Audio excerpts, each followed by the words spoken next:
All right, hey everybody, it is Gabriel and Holly. We just wanted to come live on a video and just share a little bit this morning of what's on our hearts, and we know it's going to be motivating and help because somebody needs to hear this, because we needed to hear it. So first of all, we'll give you a little bit of what's going on. Yeah, and we just shared this on our team page, but it was just something that was personal, and it has to do with just life and how you see yourself and your vision for where you're going and where you're headed. So first of all, today is August 7th already. We chose this day. It's our back to school day. Do it Friday, kind of ease into it. We'll do one day and then because we've always homeschooled. So anyway, we're home right. Our back to school home day. Yeah, and so after this, we're gonna get our tradition. We're gonna do our back to school photos and all of that fun stuff. So the kids came down with their hair fixed and their little outfits ready.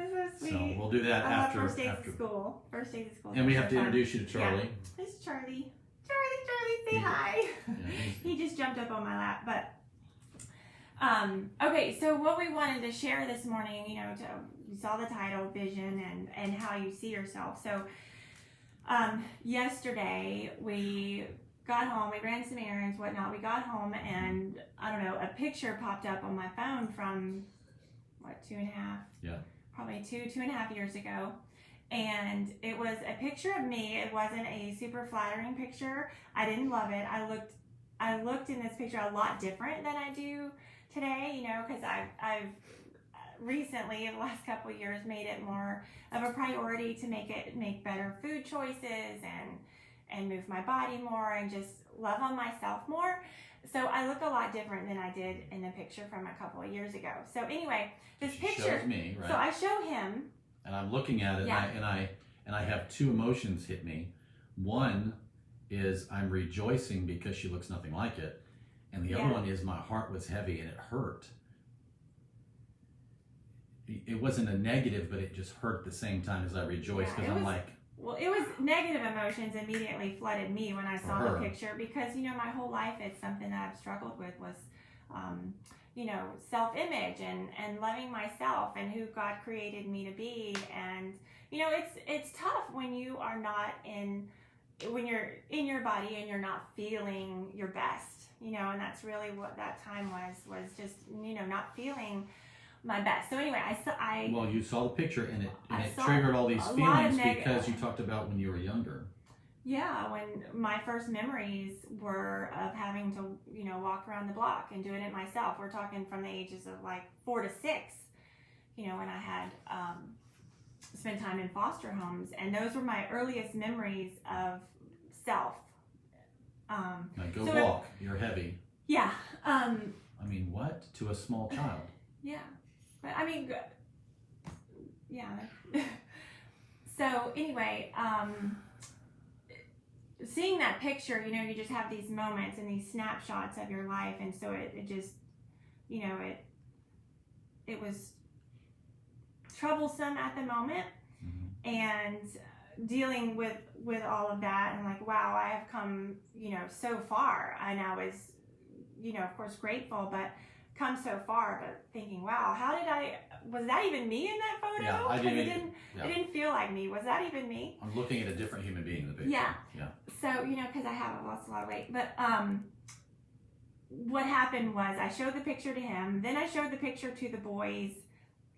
And then I showed the picture to our youngest, Adeline. And she's 4. And I showed her. I was like, look, baby, hasn't mommy changed a lot?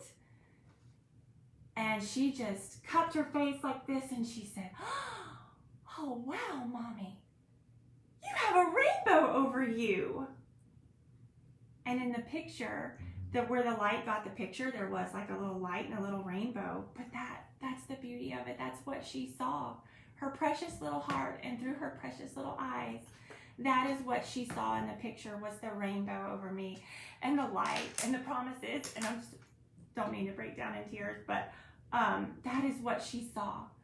And that was so impactful to me, because I'm like, oh my gosh, if we could all see that, no matter our circumstances or where we see each other, that promise is still over us and that light is still shining on us, regardless Just think about that. I mean, it was so she sees beautiful. the rainbow. It was such a beautiful moment. And think of the biblical parallel. Yeah. I mean, the rainbow, a bow in the sky, as a covenant and a promise to protect man, the early inhabitants of the earth, protecting mankind and safety, and a covenant over them. And it's a sign before all people that I'm going to protect you and keep you safe. Yeah. And here's this 4-year-old that sees this yes. and doesn't see the perspective. She didn't see the retrospect. That I had, or no, the thoughts that were going in my head about where I was and how I looked and how I felt on the inside in that. And she walked around for a few minutes going, Mommy had a rainbow over her. That's beautiful. Yes. Your picture's so beautiful. And so part of us sharing today is when you look in the mirror and you look at yourself, is there disdain?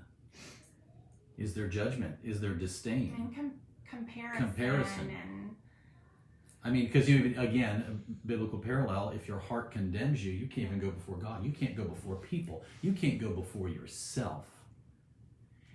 And we criticize and judge ourselves to such a degree. We're our worst critics. Hands down. I mean, it's crazy, right? And the world, here's the funny thing, is the world, many times, an innocent, pure heart sees that rainbow. But unless you project that comparison, that self-judgment, that ugliness, your history, which is dead. Yeah. Your history is over. Your history is dead. Even biologically, I've trained on this, we've talked about this for years. Even biologically, physiologically, you sitting where you are sitting right now watching us, you don't even exist anymore. Meaning, the person that did all that stuff has been cellularly, brain, bone, blood, skin, hair, eyes, all of that has literally been replaced. So how dare us take an old, dead experience and sew it through memory. And that's what I was doing with that picture when I saw it. I was like, oh my word. And then it was such a great perspective change when Adeline said what she said, that there was a rainbow and that there was a light over me, because it was just a beautiful reminder of what are you focused on in your situation or your circumstance.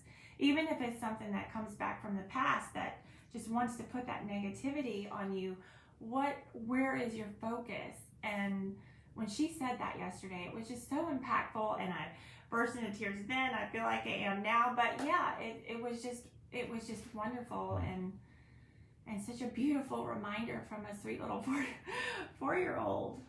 So, and then we wanted to talk in light of that about vision. Vision and how you see yourself, and vision boards, and because what you put before your eyes, yeah. I mean, what you put before your eyes is going to be how you stay your course. It is. A horse in a horse race, what do?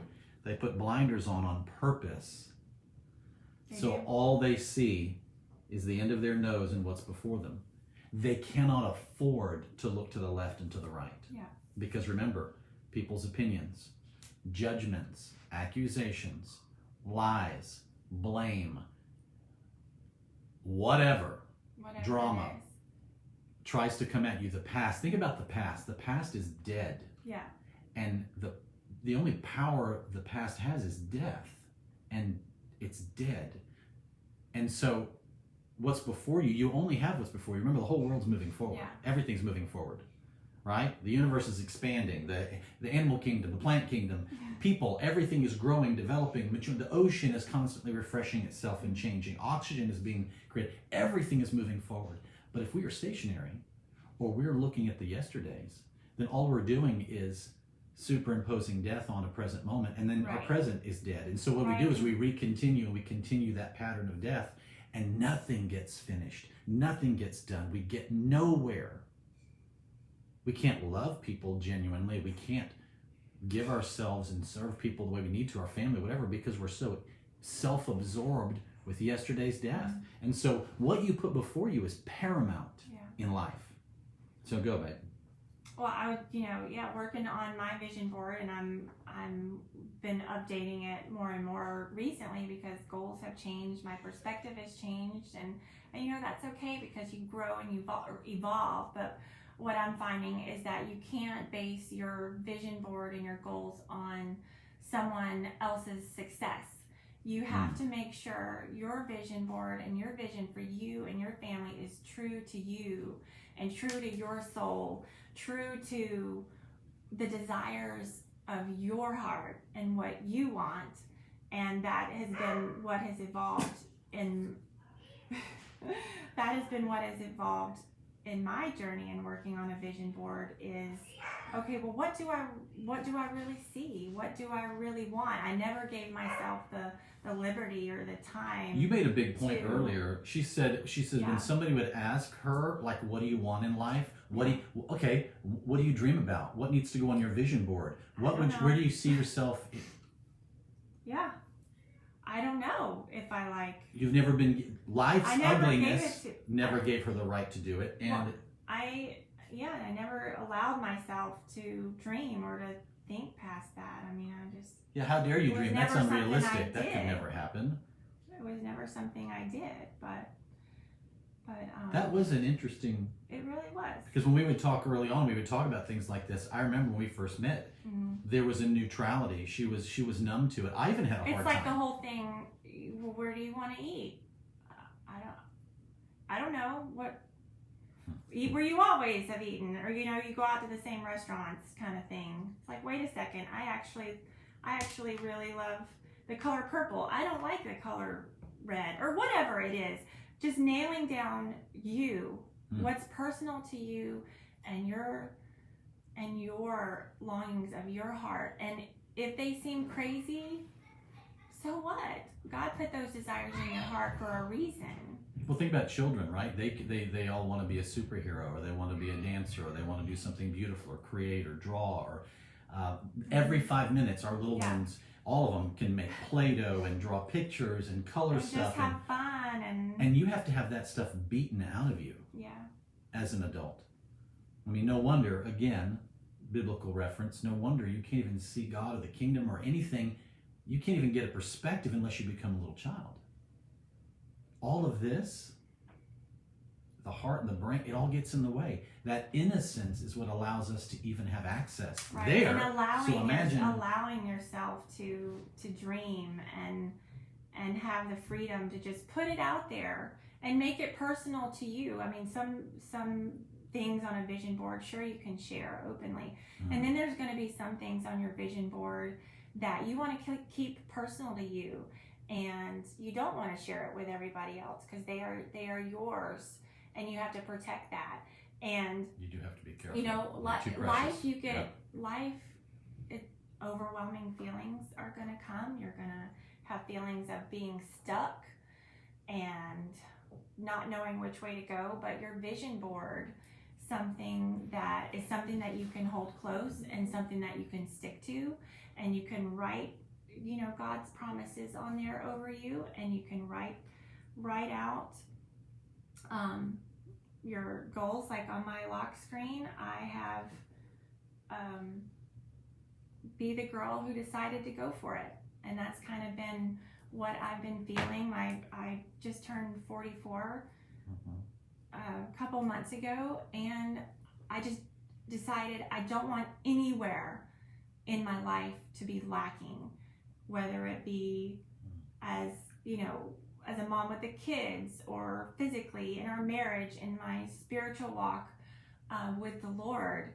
I don't want any area to be lacking. I just want to give it all I've got, and go for it. So that was what was on my heart to share. And again, we shared some of that with our team this morning, but we wanted to hop on here too and share it with you guys because our friends, because so important. Well, my vision board, or my you're so funny. My lock screen is you're sweet. So this is what I keep. I keep this before me. I'm sweet. I love you. So, but yeah, and the other thing about a vision board that's so critical. Is I remember I would, here's the idea: go get a vision board, get some cardboard, get some glue and tape, get some magazines, cut out pictures, stick them on there. It seems like this empty gesture because half the time, as you're cutting out the pictures and you're putting them on there, you're judging it. That's not realistic. That couldn't happen. That's not practical. This is crazy. And every little thing. But if you asked a 4-year-old to do it or an 8-year-old to do it, they could do it and cover the house with it. So again, that garbage has to be beaten into us from a broken world. And the crazy thing is when you look at your vision board, and like Holly said, to be authentically you. I like you. This. And when you pull that vision board. What comes out of your soul that you just love, and whether it's, just make it beautiful. Make your vision board beautiful. And when you look at it and you hold it up like this, you could bring somebody in your home. So inspired. And say, and you could pick that vision board up and turn around and you say, you see this?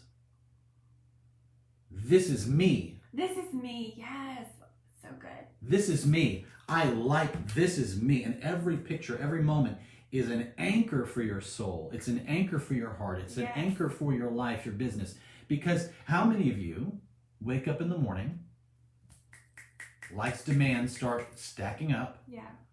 Before you know it, you've missed everybody, the people you love, your kids. No, I'm not right now, too busy, not right now, on the phone, giving your best to some company or some job. Come home, the have-tos stack up again.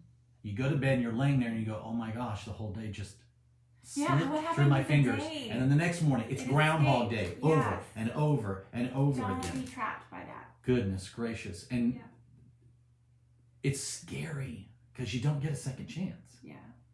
That's not fear, that's encouragement. Because what doesn't add to your life? What doesn't make you smile? What doesn't bring joy? Cut it out of your life. People, places, things, situations. Cut them out. You can't afford it. Your future can't afford it. Your calling, the vision before you, your kids' kids, generations, your legacy, everything matters. Where a seed is planted and how the tree grows determines how the generations that come from that tree will actually live, where they'll grow, how strong they'll grow.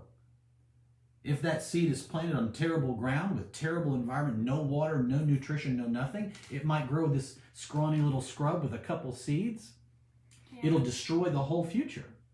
Everything you do matters 100% to you and to everything. And so this is really important because, be positive, mental gymnastics, just go for it. Yeah, that's fine, but if you're walking with a limp and you're broken on the inside, stop, Shirley, and you're broken on the inside and you can't see yourself going forward, I think I can, the little train that thought it could, there's more to it than that, folks. You've got to reprogram what's before your eyes. And when you look in the mirror, if you don't see a rainbow and you don't see promises and you don't see a future and you don't see protection and you don't see beauty, you've got to change that. Yeah. Because everything's at stake if you don't. Yeah, it's true, babe.